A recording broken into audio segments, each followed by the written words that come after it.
মধ্যবিত্ত সংসারের সুখ সমৃদ্ধি বজায় রাখতে পারে একজন গৃহিণী। একজন গৃহিণী তার সংসারের সুখ সমৃদ্ধি বজায় রাখতে পারে। নমস্কার বন্ধুরা, রিমি লাইফস্টাইল চ্যানেলের আরেকটি নতুন ব্লগে সকলকে জানাই অনেক অনেক ভালোবাসা ও অভিনন্দন। আশা করি দূরের কাছে যে যেখান থেকে ভিডিওটা দেখছো সকলে ভালো আছো, আর তোমাদের ভালোবাসায় আমিও খুব ভালো আছি। রোজকারের মতন আবারও চলে এসেছি নতুন একটা ব্লগ নিয়ে তোমাদের কাছে। বন্ধুরা, আজকের ভিডিওটা শুরু করলাম ঘর ঝাড় দেওয়া থেকে। সকালে উঠেই ঘর ঝাড় দেওয়া শুরু করে দিয়েছি। ঘর দুয়ার একটু পরিষ্কার পরিচ্ছন্ন রাখতে হবে, তার জন্য আগে ঘরটাকে ভালো করে ঝাড় দিয়ে নিয়েছি। এবার ঘর ঝাড় দিতে গিয়ে দেখছি এই ব্যাগটা বেশ কয়েকদিন নিচে রাখার জন্য একটু ধুলো পড়ে গেছে। আমার ভাই যাবে দার্জিলিং, তার জন্য বলেছে দিদি তোর এই ব্যাগটা একটু দিবি। তাই দেখলাম ব্যাগটা ধোয়াই ছিল, নিচে থাকতে থাকতে মালের ধুলোয় আরও ধুলো পড়ে গেছে। তাই সঙ্গে সঙ্গে ব্যাগটাকে একটু মুছে রেখেছি, ও বিকালে এসে নিয়ে যাবে। তারপরে সেই কাজ যে আবার ঘর ঝাড় দেওয়া হয়ে গেছে, এবার একটু ঘরটাকে মুছে নিচ্ছি। ঘর মুছতে মুছতে তোমাদের কাছে সেই রোজকার অনুরোধ করছি বন্ধুরা, লাইক দিয়ে ভিডিওটা দেখা শুরু করো, আর ভিডিও শেষে সুন্দর একটা কমেন্ট করে আমার পাশে থেকো। আর যে সকল নতুন বন্ধুরা আমার ভিডিওটা আজকে দেখছো, তাদের ভিডিওর কোনো অংশ যদি তোমাদের ভালো লেগে থাকে তাহলে সাবস্ক্রাইব করে আমার পাশে থেকে যেও। যাই হোক বন্ধুরা, এখানে আজকে মাটি ফেলা হচ্ছে। এই ঘরটা অনেকটাই নিচু, তার জন্য মাটি ফেলবে। তাই এখানে অনেক আলু গাছ ছিল, সেটা তো তোমরা আগের একটা ভিডিওতে দেখেইছো বা কালকের ভিডিওতেও দেখেছো। তাই আর কি করা যাবে, সব আলু গাছ তো মাটির তলায় চলে যাবে। তার জন্য আয়ুষ খুঁচে খুঁচে বার করছে যে কিছু আলু বার করা যায় নাকি না। তা ও অনেকগুলো আলুই বের করেছে। তার আগে গিয়ে সে যে যা খুঁজে অনেক আলু বের করেছে। এই আলুগুলো আমি এতদিন জানতাম মেটে আলু, কিন্তু না, এখন জানি ওগুলো লাল আলুর গাছ। বেশ অনেক কয়েকটা আলু হয়েছে। তা ও দেখছিল যে আর বাকি আছে নাকি দেখি। তা পেয়েছে বেশ কয়েকটা, আমি পড়াচ্ছিলাম বলে ভিডিওটা আর করতে পারিনি। এই যে দেখো, বেশ কয়েকটা আলু পেয়েছে। এটা হচ্ছে লাল আলু। তাই গিয়ে বেশ ভালোই লাগলো বাড়ির চাষে এরকম লাল আলু। সত্যি কথা বলতে আমি আগে দেখিনি, এই প্রথম আবার দেখলাম। তাই লাল আলুগুলো গিয়ে প্লাস্টিকের মধ্যে ভরে রাখছি। সবাই একটু পোড়া খায়, ভালো লাগে, বা একটু সেদ্ধ করে খেলে না বেশ ভালো লাগে। সত্যি কথা, মানে নিজেদের চাষের কোনো জিনিস খেতে কিন্তু সব থেকে বেশ ভালো লাগে। কিনে আনা জিনিস তো খাওয়াই হয়, নিজেদের চাষের জিনিস খেতে খুব আনন্দ লাগে। যাই হোক, আলুগুলো তুলে এবার একটু রাস্তার দিকে গিয়ে দেখছি ওই স্বর্ণ আমাদের গাছগুলোকে ঠিক করছে। ওই বেশিরভাগই গাছগুলোকে একটু রাখাবাক্ষা করে। ও আমার আরেক জায়ের ছেলে, ও আমাদের বাড়ির ঠিক পিছনে, মানে যেটা তো ভাসুর কেমন হয় তার ছেলে, মানে জায়েরই ছেলে মনে করো।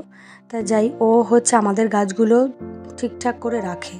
ওই বেশ খুব সুন্দর গাছের পরিচর্যা করতে পারে, আমাদের থেকে বেশি ভালো। তাই বললো, এ নাও কাকি, তুমি যদি গিয়ে তোমাদের গাছে মাটি দেবা তা দাও। তা আমি ও আবার সার ঠার মিশিয়ে কি সুন্দর গোবর টোবর দিয়ে মিশিয়ে সুন্দর করে বেশ ভালো করে মানে মাটিটাকে একদম তৈরি করেছে যাতে গাছ সহজে ভালোভাবে হয়। আমাকে আবার দেখিয়ে দিচ্ছিল যে নাও তোমার গাছটা তো মাটি দাও। ওই ঢেলে রেখেছে, আমি আবার একটুখানি জল দিয়ে দিল, বলে অল্প একটু জল দেবে। ও খুব ভালো, মানে কি বলবো, খুব নার্সারি চালালে খুব সুন্দর গাছ চালাতে পারবে।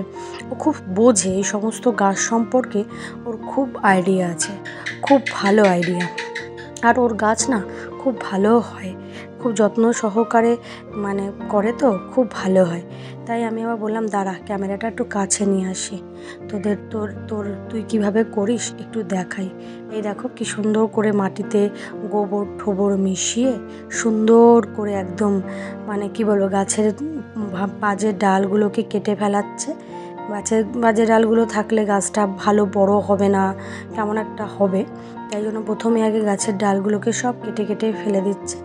আর এবার ওই মাটিটাকে সুন্দর করে খুঁচে কি সুন্দর করে যে ও গাছটার পরিচর্যা করে, কি আর বলবো বন্ধুরা। যাই হোক বন্ধু, চলে গাছ থেকে শুরু করে সমস্ত কিছুরই যত্নের প্রয়োজন। সেই যত্নটা ও ভালো করতে পারে, আমাদের বাড়ির সবার থেকে ভালো। আমরাও করি, সকলেই আমরা গাছের যত্ন করি, কিন্তু ও খুব ভালো যত্ন করতে পারে, যে গুণটা সত্যি কথা ওর মধ্যে আছে। যাই হোক বন্ধুরা, ওর গাছের পরিচর্যা দেখে চলে এলাম ঘরে। ঘরে এসে রান্না করেছি আজকে কাতলা মাছ, ধনিয়া কাতলা, বেশ ধনে পাতা বেটে আর পেঁয়াজ আদা রসুন বেটে সুন্দর করে রান্না করেছি। বন্ধুরা তোমরাও একদিন খেয়ে দেখবে, বেশ ভালো লাগে, কিন্তু পুরো অথেন্টিকভাবে তৈরি। এই রেসিপিটা আমি জানতাম না, আমিও ইউটিউবে দেখা দিদিভাইদের ভিডিও দেখে শিখেছি, তাই জানি না কেমন হবে, এখনও খাইনি, হয়তো ভালোই হবে, দেখে তো বেশ সুন্দরই লাগলো। যাই হোক, রান্নাবান্না শেষ, এবার চলে এসেছি বাসন কটা মাজতে। আজকে আবার এই কলপাড়ের জলে মানে সরকারি কলে জল দিয়েছে, সেই জল দিয়েই আমরা মোটামুটি সকলে কাজ করি, কারণ ড্রামের জল বেকার নষ্ট করে লাভ আছে। তাই এই জলটা যখন দেয়, তাই আমরা এখানে বাসন মাজা থেকে শুরু করা কাপড় কাচা সমস্ত কিছুই সরকারি কলে করে নিই। যাই হোক বন্ধুরা, সমস্ত সংসারের কাজ পরিপাটিভাবে গুছিয়ে রেখে এবার এসেছি একটু ঠাকুর পুজো করব। তাই জন্য ঠাকুরের বাসন কটাকে ভালো করে পরিষ্কার করে নিচ্ছি, কারণ হচ্ছে গিয়ে বেশিরভাগ ক্ষেত্রে মেয়েই দেয়। তা মেয়ে এখন স্কুল চলে যেতে আজকে একটু দেরি হয়ে গেছে, তাই ও আর পুজোটা দিয়ে যেতে পারিনি, তাই আমি একটুখানি পরিষ্কার পরিচ্ছন্ন হয়ে পুজোটা দিতে চলে এসেছি। পুজোটা একটু দিয়ে নিই।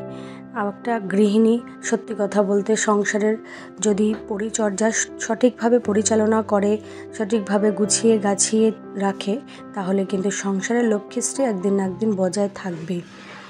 একটা মেয়েরা মানে কি বলবো, ঘরের বউরাই কিন্তু তার সংসারকে পরিপাটি করে গুছিয়ে রাখা, সমস্ত কিছু মানে দায় দায়িত্বের সঙ্গে করা, এগুলো কিন্তু একমাত্র সত্যি কথা ঘরের বউরাই পারে।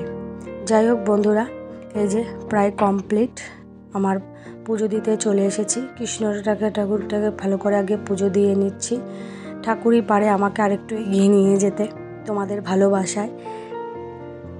ঠাকুরের আশীর্বাদে আমি যেন অনেক দূর এগিয়ে যেতে পারি, সেই আশীর্বাদই তোমরা করো। আর এই যে আমার কৃষ্ণ পূজা হয়ে গেছে। আসলে আমার ঠাকুরঘরটা অনেকটা উপরে, এটার জায়গা খুব কম। আসলে আমাদের বাড়িতে মন্দির আছে, ওর কারণে আমাদের ঠাকুর ঘরের জায়গাটা একটু ছোটই হয়, কিন্তু হচ্ছে গিয়ে যে যার ঘরে যেটা পুজো করি একটু ছোট করেই করি, কেন আমরা আগে মন্দিরের পুজো দিই, তারপরে ঘরের পুজো। সেটাই হচ্ছে গিয়ে আমাদের ক্ষেত্রে সবার। ওই মোটামুটি আমার একটা কৃষ্ণ এই ঘরে, আর কিছুই নেই। আর সব ঠাকুর দেবতাই সত্যি কথা মন্দিরে আছে, ওই ঘরে একটা ঠাকুর রাখতে হয় তাই রাখি। এমনি আমরা মন্দিরেও পুজো করি আগে, তারপর ঘরে। যাই হোক, পুজো কমপ্লিট, আমার স্নান মানে পুজো দেওয়া সমস্ত কাজের প্রায় কমপ্লিট, তাই একটু মাথাটা আশ্রয় নিচ্ছি। এর মাধ্যমেই আজকের ভিডিওটা শেষ করলাম। আশা করি তোমাদের ভিডিওটা ভালো লাগবে। তাহলে ভিডিও শেষে সুন্দর একটা কমেন্ট করে আমার পাশে থেকো। আজকের মতন সকলকে জানাচ্ছি টাটা।